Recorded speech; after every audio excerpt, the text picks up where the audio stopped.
বন্ধু গো, এখন আমরা কি করব? আল্লাহর বন্ধু ডাক দিয়ে শোনো না, তোমরা তৃতীয়বার আর একটা কবর করবা। কবর করার পরে সাপ দেখলেও ওই কবরে তারে দাফন করবা, না দেখলেও এই কবরেই দাফন করবা। এই কথা বলার পরে তারা কবর করা শুরু করলো। কবর অর্ধেক করলো, সাপ নাই। কবর যখন ফুল পুড়লেন, এরপরে কোনো সাপ নাই। এরা বাড়িতে চলে গেছে, সাপ নাই। জানাজার নামাজ হয়ে গেছে, সাপ নাই।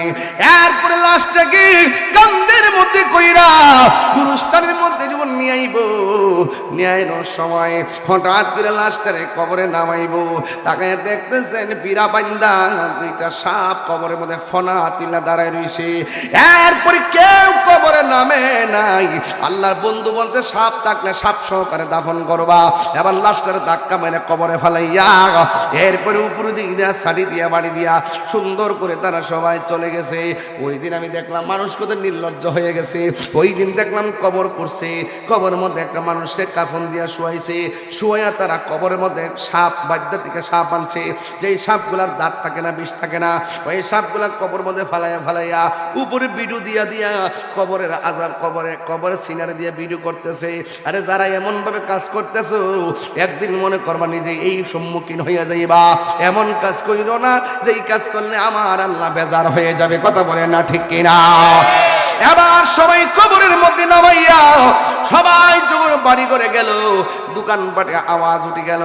এই লোকটা 5 ওয়াক্ত নামাজ পড়তো, এই লোকটা সুন্দর করে রোজা রাখতো, এই লোকটা কোনোদিন মিথ্যা বলে নাই, এই লোকটা কোনোদিন টুপি খুললে রাস্তায় হাঁটে নাই। অথচ লোকটারে কবর দেওয়ার পরে কেন সাপ এসে গেছে। মানুষ তখন ডানে বামে কথা বলা শুরু হয়ে গেল। ওই মুহূর্তে একজন ডাক দিয়ে কই, আমরা সবাই শুনেছি, আমরা সবাই শুনেছি এবং সবাই দেখেছি লোকটা নামাজ পড়তো, লোকটা রোজা রাখতো, লোকটা মাথায় টুপি রাখতো। এখন আমরা তো জানি না তার ঘরের খবর কি। সবাই চলো না, আমরা যদিও তার ভালো দেখেছি, আমরা তার বাড়ির মধ্যে তার স্ত্রীকে বলবো তোমার স্বামী মানুষ হিসাবে কেমন ছিল, এমন কোন ত্রুটি আসেনি যে এই ত্রুটির কারণে কবরের ভিতরে দেওয়ার আগে সাপ এসেছে। এবার এই কথা চিন্তা ভাবনা কইরা দল বল নিয়ে স্ত্রীর কাছে গেল। হাদিস শরীফের মধ্যে আছে, স্ত্রী যদি মারা যায়, স্বামী যদি বলে আমার স্বামীটা, স্ত্রীটা বড় ভালো ছিল, আমার আল্লাহ স্ত্রীটাকে জান্নাত দিয়ে দেয়। অথবা স্ত্রী যদি মারা যায়, স্বামী যদি ডাক দিয়ে কয় আল্লাহ ও জগৎবাসী, আমার স্ত্রীর কাছে আমি সন্তুষ্ট ছিলাম, আমি বড় ভালো ছিলাম, এই কথা যেই মাত্র বলল রে বাবা, তখন আমার আল্লাহ রাব্বুল আলামিন স্ত্রীটাকে জান্নাত দিয়ে দেয়। এই মর্মে তারা সবাই গেল স্ত্রীর কাছে, যাইয়া ডাক দিয়ে কয় ও তুমি বলো না গো বোন, তোমার স্বামীরা আমরা প্রথম কবর করলাম, কবর কইরা শেষ করতে পারি নাই, সাপ এসে গেছে। আমরা দ্বিতীয় কবর করলাম, সাপ দেখি নাই। দেওয়ার টাইমে তখন কি হয়ে গেছে, দেওয়ার টাইমে কবরে সাপ এসে গেছে। এবার 3 বার আল্লাহর বন্ধু বলেছেন সাপ থাকলেও দাফন করতাম, না থাকলেও দাফন করতাম।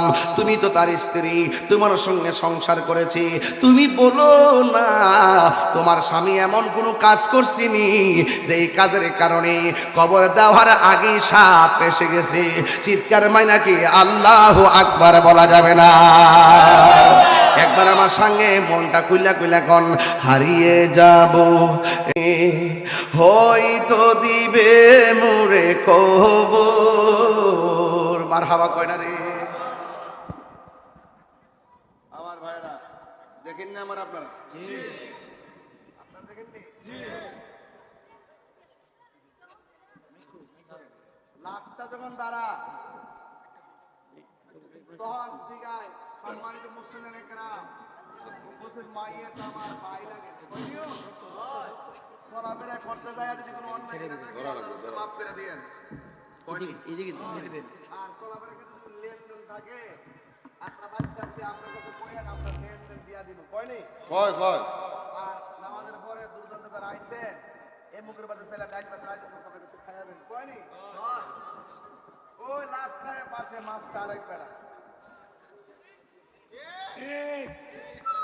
যদি দুনিয়া থাকে যদি মাপটা ছায়া যা লাভ হইব নি? লাভ হইব। এই জন্য কইছি হারিয়ে যাব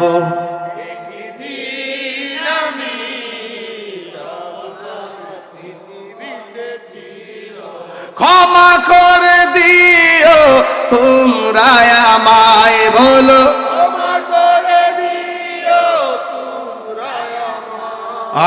ভুল করে থাকি যদি কোনো দিন হারিয়ে যাব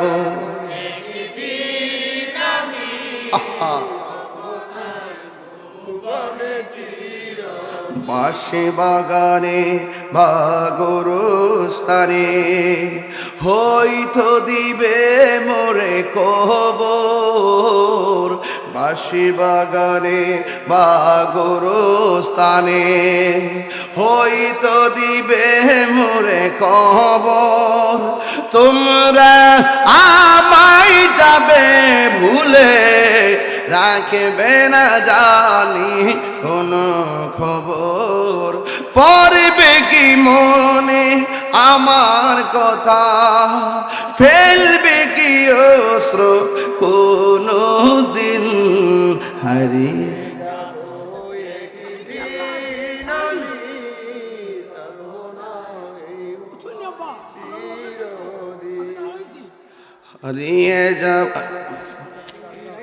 হারিয়ে যাব একদিন আমি রব নাই ভুবন চির সবাই ক্ষমা করে দিও তোমরা আমায় বলো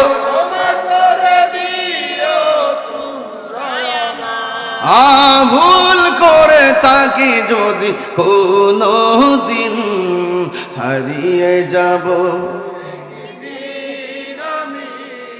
রব নাই ভুবন চিরদিন স্বামীর হাকিকত স্ত্রী জানে কি জানে না আরো জোরে কোন জানে কি জানে না ঘরের ভিতরে কি আছে ঘরের মালিক কি ভালো জানে নাকি বাইরের বেটা জানে ঘরের মালিক ভালো জানে ওই মুহূর্তে সমাজের মানুষ যায় চুপি চুপি যায় কয় শোনো না গো বোন তোমার স্বামী মারা গেছে কবরে নামাইতে যায় প্রথম সাপ পাইলাম কবরে নামাইতে যায় দ্বিতীয়বার সাপ পাইলাম তৃতীয়বার সাপ সহকারে দাফন করলাম এত ভালো মানুষটা নামাজ পড়তো রোজা রাখতো হজ করতো সত্য কথা বলতো সুন্দর ব্যবসা চলছে আল্লাহ অনেক টাকার মালিক বানাইছে কিন্তু কবরে সাপ কেন আমরা দেখ